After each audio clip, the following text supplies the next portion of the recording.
पूर्ण मावळ लोकसभा मतदारसंघाचं आज मतदान सगळीकडे सुरू झालं आहे आणि लोकांमध्ये एक खूप मोठ्या प्रमाणात उत्साह आहे। लोकांना या देशामध्ये चाललेली ही जी प्रगती आहे ही प्रगती अशीच अखंडितपणानं पाहायची आहे आणि त्याच्यासाठी लोक मतदान केंद्रावरून मतदान करत आहेत। अनेक ठिकाणी सूचना गेलेल्या होत्या की उन्हाचा त्रास टाळण्यासाठी सकाळी मतदानाला या, तर बऱ्याचशा ठिकाणी मतदानाला गर्दी दिसते। नावं शोधताना वगैरे काही ठिकाणी त्रास होत आहेत, पण लोकांच्या मनामध्ये मला मतदान करायचा उत्साह पाहायला मिळतो। नाही, खरं तर याच्यामध्ये कसरत उमेदवाराला करावी लागेल। अदरवाईज याच्यामध्ये आज ज्या पक्षाकडे यंत्रणा आहे, ज्या संघटनेकडे यंत्रणा आहे, त्या संघटनेला मतदान करून घेण्यामध्ये आणि मतदारांपर्यंत पोहोचण्यामध्ये कुठल्याही पद्धतीचा त्रास नाही। फक्त निवडणुकीपुरतं ज्यांना काम करायचं आहे त्यांच्या दृष्टिकोनातून कदाचित ती अडचण असू शकते।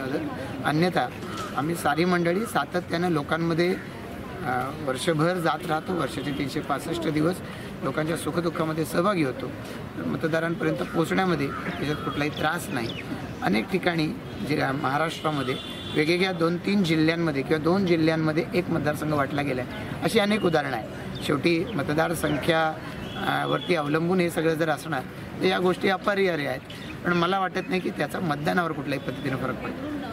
पनवेल मध्ये या इथे भारतीय जनता पार्टी आणि शिवसेना यांनी केलेलं काम एकनाथ शिंदे साहेब यांचा पनवेलच्या विकासामध्ये असलेलं अत्यंत महत्त्वपूर्ण असं योगदान, म्हणजे ज्या प्रमाणामध्ये आजच्या दिवसाला 2,500 कोटींपेक्षा जास्तीची कामं ही चालू आहेत आणि त्यातला बहुतेक असा निधी हा राज्य शासनाकडून आलेला आहे। त्याच्यामुळे इथे एकनाथ शिंदे साहेबांच्याबद्दलचं असलेलं मत, बाळासाहेब ठाकरेंच्याबद्दलचं असलेलं मत, मोदींचं असलेलं मत, भारतीय जनता पार्टीने इथे केलेलं काम, माननीय आमदार प्रचंड ठाकूर यांनी या इथे ज्या प्रकारे इथं पनवेलची उभारणी केलेली आहे, त्यामुळे पनवेल हा या धनुष्यबाणाला नक्कीच भरभरून मतदान देणार आहे, याच्यामध्ये शंका